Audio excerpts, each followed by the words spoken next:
Mes petits potes, très content de vous retrouver aujourd'hui pour une nouvelle vidéo. On va quitter un petit peu l'Euro le temps d'un instant, bien qu'il ait très bien commencé hier avec ce magnifique match entre l'Allemagne et l'Écosse. Une Allemagne qui a frappé fort dès le départ. Alors après, est-ce que l'Allemagne était trop forte ou l'Écosse était trop faible?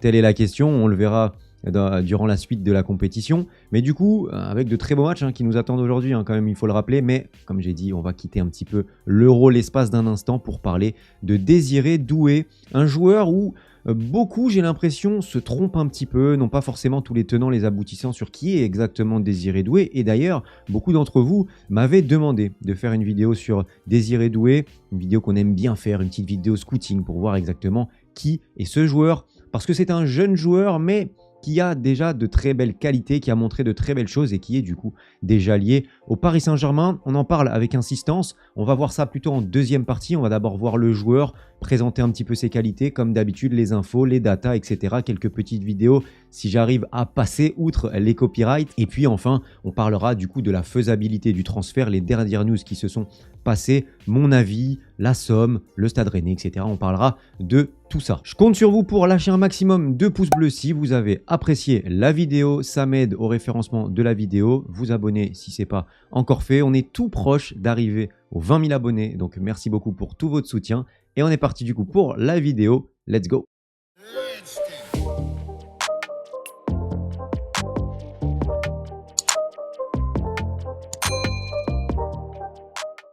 On démarre donc avec la fiche technique de Désiré Doué pour avoir les informations majeures sur Désiré Doué. Vous avez l'habitude, donc Désiré Doué numéro 33, signe quand même de précocité. Autre signe de précocité, son âge, 19 ans. Il vient d'avoir 19 ans, 3 juin 2005. Pour la petite anecdote, c'est le premier 2005 à avoir inscrit un but dans les 5 grands championnats majeurs. Alors, il y en a qui ont fait mieux, comme Lamine Yamal qui est un 2007 et qui a déjà marqué. Mais voilà, petit signe quand même de précocité. Même génération que Mathys Tel et pourtant, il a marqué avant lui alors que c'est un milieu offensif et pas un attaquant. Donc voilà, c'est un petit signe comme ça. D'ailleurs, 1m87 sa taille, il y a un an, sa taille était 1m77. Donc il a pris 4 cm en un an, preuve qu'il est tout jeune en fait. On ne s'en rend pas compte parce qu'aujourd'hui, il y a des joueurs comme ça qui sortent, qui sont déjà très matures pour leur âge, etc. Tu as l'impression qu'ils sont finis, mais non, il est encore tout jeune et quand même, il a encore des bagues même, je crois. Il a un appareil dentaire.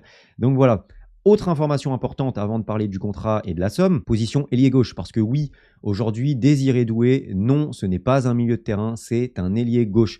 Un petit peu comme Xavi Simons, et je vous en parle dès maintenant parce qu'on va beaucoup parler de Xavi Simons dans cette vidéo pour plein de raisons, mais c'est devenu un ailier gauche. Xavi Simons formé au PSG en tant que milieu de terrain, milieu offensif axial, mais qui s'est très vite excentré côté gauche parce que son jeu penchait à gauche, parce que beaucoup de prises de risque. On va en revenir, mais pour Désiré Doué, c'est un peu la même chose. Et maintenant, on le voit, il est clairement ailier gauche, même s'il peut toujours jouer dans ce milieu-là, mais c'est clairement pas sa meilleure position par rapport à son jeu aux prises de risque. On va y revenir. Sélection internationale, 2 matchs de but. Il a joué avec les U19, U21, quelque chose comme ça. Bref, avec les sélections de jeunes.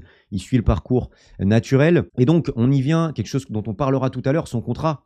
30 juin 2026, il lui reste 2 ans de contrat et ça, dans un futur transfert, ça va peser les amis. C'est aussi pour ça que sa valeur marchande est à 30 millions, alors que normalement, un joueur comme ça, prisé, qui a vraiment performé cette saison, qui a gagné sa place au Stade Rennais, c'est évalué un petit peu plus haut, mais le fait qu'il ait 2 ans de contrat, forcément, ça joue parce que son prix sera moins élevé. Maintenant, on va jeter un œil à sa saison en Ligue 1 pour se rendre compte de plusieurs choses. La première, c'est qu'il a, sur 34 matchs possibles avec le Stade Rennais, disputé 31 matchs. Mais, il y a un mais, c'est qu'il était 51 fois sur 2, en gros dans le 11 de départ, et au total 53% de minutes jouées, ce qui signifie que, si on regarde un petit peu en stats, 53% de minutes jouées sur 31 matchs, allez, on va diviser par 2 du coup, et ça fait 16-17 matchs pleins, 90 minutes. Donc, si on prend 16-17 matchs pleins, et qu'on regarde ses stats, 4 buts, 5 passes décisives, c'est quand même pas mal.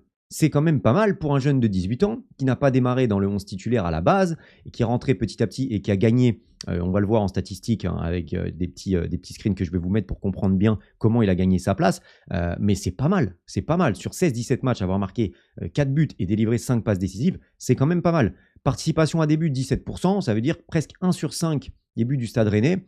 est venu de Désiré Doué. C'est quand même pas mal avec 53% seulement des minutes jouées. Donc ça, c'est quand même un facteur intéressant. Et le deuxième, c'est qu'il a gagné sa place grâce à ses performances. Pourquoi? Parce que quand on regarde sur la première partie de saison du Stade Rennais, donc 17 matchs, il a été titularisé que, je crois, 3 ou 4 fois. 3 fois si je ne me trompe pas. Alors qu'en deuxième partie de saison, sur presque les 10-12 derniers matchs, il a été titularisé, je crois, 12 fois, 10-12 fois sur les 17 derniers matchs. Donc, on se rend compte vraiment qu'il a pris une place dans ce Stade Rennais, qu'il a gagné sa place. Et ça, c'est quand même à mettre à son crédit pour un jeune joueur de 18 ans. Avoir gagné sa place, c'est quand même une chose à prendre en compte. Ça montre une force de caractère, un petit peu comme Barcola. Et puis, ça montre qu'il arrive quand même déjà vite à maturité et qu'il est déjà prêt à jouer en Ligue 1 et à jouer au haut niveau. Il y a eu un très très bon match d'ailleurs face au Milan AC aussi. Pour finir avec la fiche technique et les informations sur Désiré Doué, il y a quand même un facteur qui est important, c'est son pied. Alors déjà au niveau de la position, vous pouvez le voir, on parle d'un attaquant, d'un ailier gauche, on parle plus d'un milieu de terrain. Et son pied, ambidextre, il a les 2 pieds. Et ça, c'est quand même important pour un ailier parce que ça le rend forcément imprévisible. Que ce soit sa conduite de balle, ses dribbles, sa passe, sa frappe, tu sais jamais de quel pied ça va partir. Et ça, c'est important, c'est quand même un avantage qu'il a par rapport à certains ailiers et forcément un avantage sur son défenseur. Le contrat, le 30 juin 2026, on en a déjà parlé. Et du coup, sa valeur marchande, on peut voir qu'il y a eu un énorme pic. Le premier petit point là, tout en bas, donc le troisième en partant de la droite, en fait, c'était en décembre. Et on peut voir que la courbe a littéralement explosé. Et d'ailleurs, il y a quand même un facteur à prendre en compte, c'est que sous Pep Genesio, Désiré Doué n'a pas progressé. Il a perdu du temps sous Bruno Genesio, qui pourtant est réputé pour faire jouer les jeunes, compter sur les jeunes et les faire progresser, mais pas du tout. C'est grâce surtout à Julien Stéphan qui a su peut-être, je sais pas, plus l'appréhender, plus voir ses qualités. Mais en tout cas, c'est depuis Julien Stéphan qu'il a vraiment progressé, qu'il a vraiment utiliser son potentiel, développer son potentiel. Et c'est surtout grâce à Julien Stéphan. Donc, c'est plus récent. Et en fait, vous vous rendez compte que la courbe, elle a explosé à partir de décembre 2023. Donc, sur les 6 derniers mois, là où il a gagné sa place de titulaire. Et il a commencé à jouer de plus en plus titulaire. Et donc, sa valeur marchande est aujourd'hui à 30 millions d'euros. On l'a expliqué aussi par le fait que son contrat est jusqu'en 2026. Donc, forcément, la valeur baisse un petit peu. Si son contrat était jusqu'en 2025, il aurait une valeur probablement de 20 à 25 millions d'euros. Ensuite, on va pouvoir maintenant se pencher sur les statistiques de Désiré Doué avec ce graphique. Comparaison du coup avec les ailiers et les milieux offensifs des 5 grands championnats, c'est-à-dire 166 joueurs. On peut voir, déjà on va se pencher sur le graphique en violet, c'est le jeu avec ballon. Et on peut voir que déjà il est dans le top 2% des joueurs, des milieux offensifs ailiers qui subissent le plus de fautes. Parce que c'est un joueur qui tente énormément de dribbles et d'ailleurs qui les réussit. On peut voir juste à côté, en violet encore, dribble réussi, top 2%. Donc c'est énorme parce que tu as beau en tenter, tu as beau subir des fautes, mais quand tu les réussis, c'est quand même un petit peu mieux. Un petit peu comme Ousmane Dembélé d'ailleurs qui réussit énormément ses dribbles. Tout en restant dans le violet, on peut voir qu'il est dans le top 20%, top 21% des ailiers, des milieux offensifs qui ont le plus de courses progressives. C'est un joueur qui est très porté vers l'avant, mais un petit peu moins quand même que Xavi Simons et Bradley Barcola et qui, je dirais, défend peut-être plus aussi qu'eux. Et ça, on peut le voir avec donc le schéma en bleu. Il fait partie du top 20% des ailiers des milieux offensifs qui ont le plus d'interceptions. Donc ça montre quand même qu'il est concerné par le jeu défensif. Pareil au niveau des tacles, top 13%. Donc c'est un joueur très agressif qui défend. Et pareil pour les actions défensives, top 25%. Donc il fait partie du quart des joueurs, des ailiers, des milieux offensifs, du meilleur quart qui défend le plus, qui a le plus d'actions défensives. Donc ça montre bien que c'est quelqu'un qui est quand même tourné aussi vers l'esprit collectif, défendre quand il faut défendre. Et ça, c'est important. On l'a vu aussi avec Bradley Barcola, mais je vous montrerai un graphique tout à l'heure. Désiré Doué défend quand même un petit peu plus et plus concerné par ce secteur-là. Si on reste dans le domaine défensif, mais en passant du côté orange sur la gauche, on peut voir qu'il y a encore ce secteur défensif qui revient, cette activité défensive, parce qu'on peut voir les duels défensifs disputés. Il est dans le top 18%. Donc c'est un des ailiers des milieux offensifs qui défend le plus, très clairement, et qui est le plus concerné par ça. Par contre, bon, sur les duels gagnés, défensifs gagnés, bon, on est dans le top 83%. Donc là, clairement, voilà, on le voit. Pareil pour les duels aériens. Donc, il est concerné, mais ce n'est pas celui qui va le plus le réussir. Forcément, ça reste un joueur offensif. Et c'est surtout un joueur qui fait beaucoup de fautes. C'est un joueur qui est très, très hargneux, qui a du physique aussi, qui en impose. Donc, souvent, il fait faute. Souvent, il commet des fautes. Ça, il va falloir le gommer aussi. parce qu'attention, certaines fautes dangereuses qu'il pourrait commettre aux alentours des 20, 30, 25, 30 derniers mètres, attention.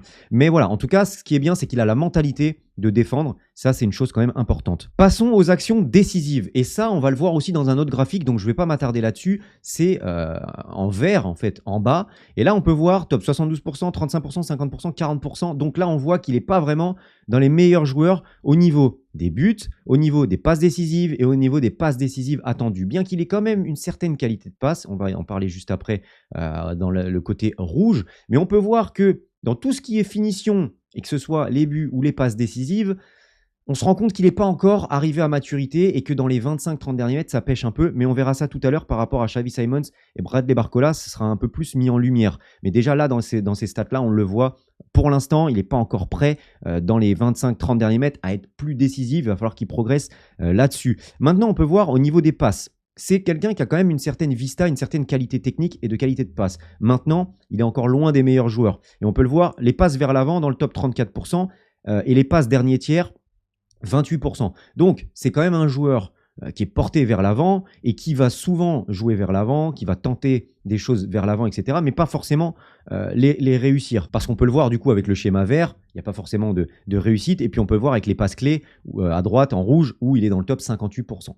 Donc il ne fait même pas partie de la moitié des meilleurs joueurs à ce niveau-là qui donnent le plus de passes clés. Donc tu te rends compte qu'il est très tourné vers l'avant, mais il y a quand même du déchet et il n'est pas forcément impactant dans les 25-30 derniers mètres à ce niveau-là. Maintenant, c'est un joueur qui joue beaucoup vers l'avant et vous pouvez le voir avec passe vers l'arrière, hein, top 91%. Donc, c'est quelqu'un qui ne connaît pas et ne joue absolument pas vers l'arrière, comme Xavi Simons, comme souvent Bradley Barcola aussi. Et c'est pour ça qu'on va les comparer tous les trois. On passe à la comparaison entre Désiré Doué et donc Xavi Simons avant de passer aussi après à celle avec Bradley Barcola. On se rend compte rapidement, bon déjà, il y a quand même un camembert assez, pas forcément similaire, mais bien rempli quand même des deux côtés. Et on se rend compte que le profil est assez similaire. Et surtout, il y a une différence d'âge. Xavi Simons a 2 ou 3 ans de plus, parce que Désiré Doué maintenant en a 19. Est-ce que cette année Simons va avoir 22 ou les a déjà eu? Telle est la question. Mais dans tous les cas, il y a au moins 2 ans d'écart. Donc forcément, en 2 ans, tu progresses. Quand on voit en 2 ans comment a progressé Xavi Simons avec l'année au PSV Eindhoven et cette année à Leipzig, on se dit Désiré Doué, s'il a le même parcours, il va progresser aussi forcément.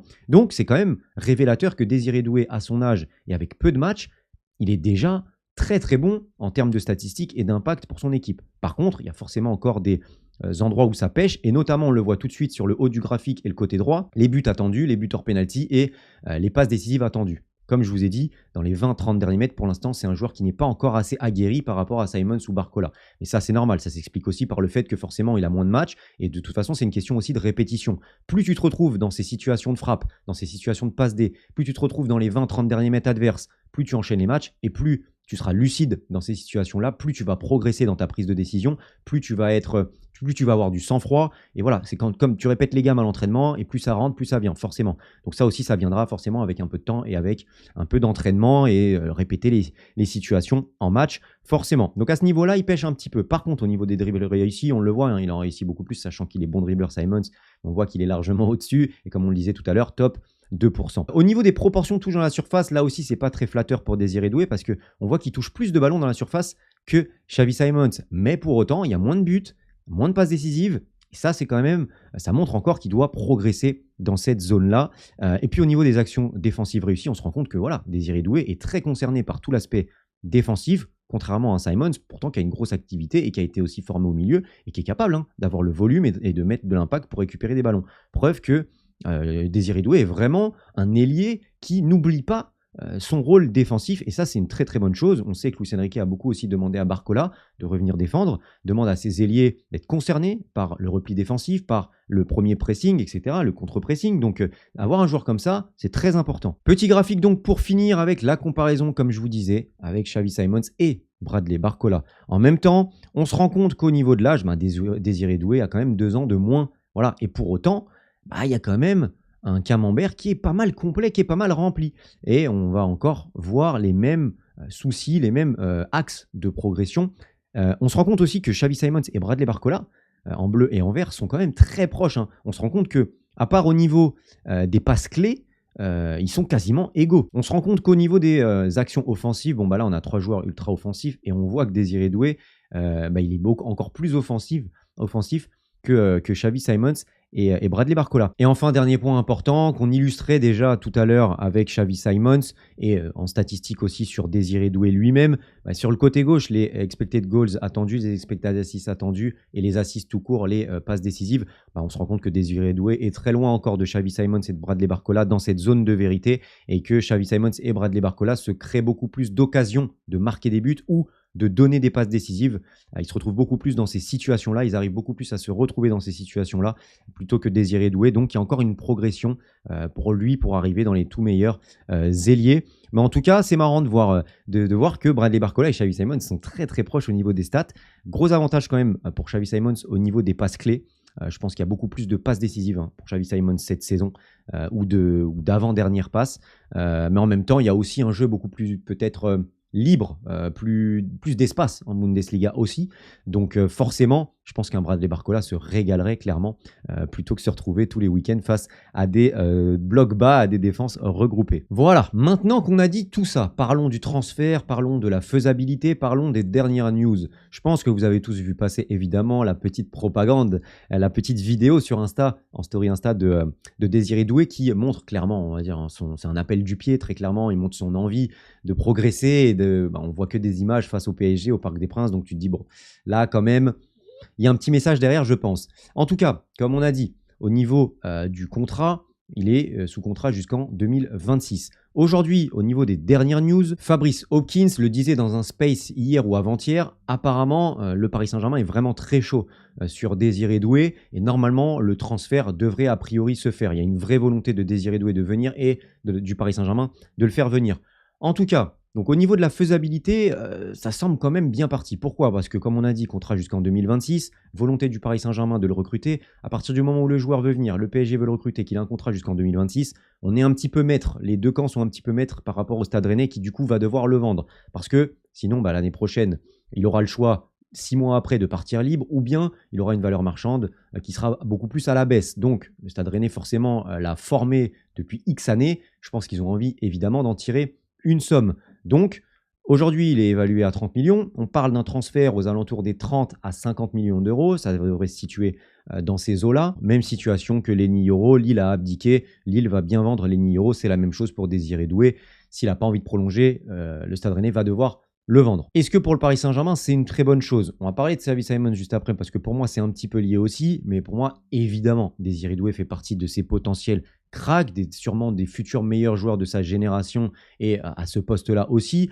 Et forcément, à 18-19 ans, être aussi bon, être aussi fort, avoir gagné sa place au Stade Rennais en si peu de temps, c'est forcément la marque d'un joueur très précoce et qui a un énorme potentiel. Un petit peu comme Bradley Barcola qui avait 6 mois à Lyon, qui a explosé et qui aujourd'hui nous a fait une top saison avec le Paris Saint-Germain, qui a gagné sa place et qui aujourd'hui est à l'Euro. Les joueurs explosent de plus en plus tôt, on le voit avec Warren, on le voit aussi avec Yamal, bref. Pour moi, on est sur un talent générationnel, un peu aussi comme Mathys Tel, donc évidemment, c'est un grand oui.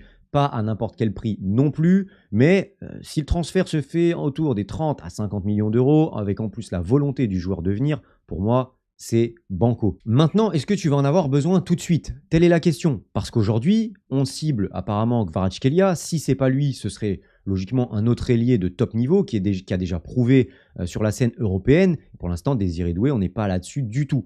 Donc, est-ce que Désiré Doué serait la concurrence de Barcola? Pour moi, c'est un peu léger sur une saison d'avoir Barcola qui lui aussi a des passages à vide, qui lui aussi est très jeune, Dembélé qui est fragile et qui a aussi des moments d'absence et qui n'est pas le meilleur dans les 25-30 derniers mètres. Pareil pour Barcola qui doit progresser et pareil aussi pour Désiré Doué. Sachant que tu perds Kylian Mbappé à 40-50 buts et assists par saison. Donc je ne suis pas sûr que ce soit la solution idoine. Maintenant, dans une rotation, est-ce que ce serait utile d'avoir Gvara par exemple, Barcola et Désiré Doué? Je pense qu'il y aurait très peu de temps de jeu pour Désiré Doué. Donc à la limite, je pense qu'il serait mieux peut-être de le prêter au Stade Rennais directement. Et ça, pour moi, ce serait une bonne chose, et pour nous, et pour la progression du joueur, et pour le prix. Parce que du coup, Rennes serait beaucoup plus enclin à te vendre le joueur, avec peut-être une somme aussi plus basse, puisque derrière, ils auraient le joueur en prêt. Donc, tu pourrais peut-être l'avoir à 30 millions au lieu de l'avoir à 50. Ça peut être intéressant. Maintenant, il y a la deuxième saison qui est à prendre en compte aussi, parce que là, on ne parle pas uniquement de 2024. Parce que 2025, Xavi Simons est censé revenir. Cette année, bon, de ce qu'on a compris, il ne va pas revenir au PSG. Mais l'année prochaine, la question va se poser. Et l'année prochaine, Xavi Simons lui restera 2 ans de contrat. Donc forcément, l'année prochaine, tu vas te poser la question, est-ce que tu gardes Xavi Simons et tu le prolonges ou tu le vends? Donc, si Désiré Doué est recruté, ça voudrait dire que l'année prochaine, tu te retrouverais, qu'il soit là aujourd'hui ou prêté à Rennes et là dans un an, tu vas te retrouver l'année prochaine avec Xavi Simons qui revient de prêt et Désiré Doué qui reviendrait de prêt ou qui est déjà là.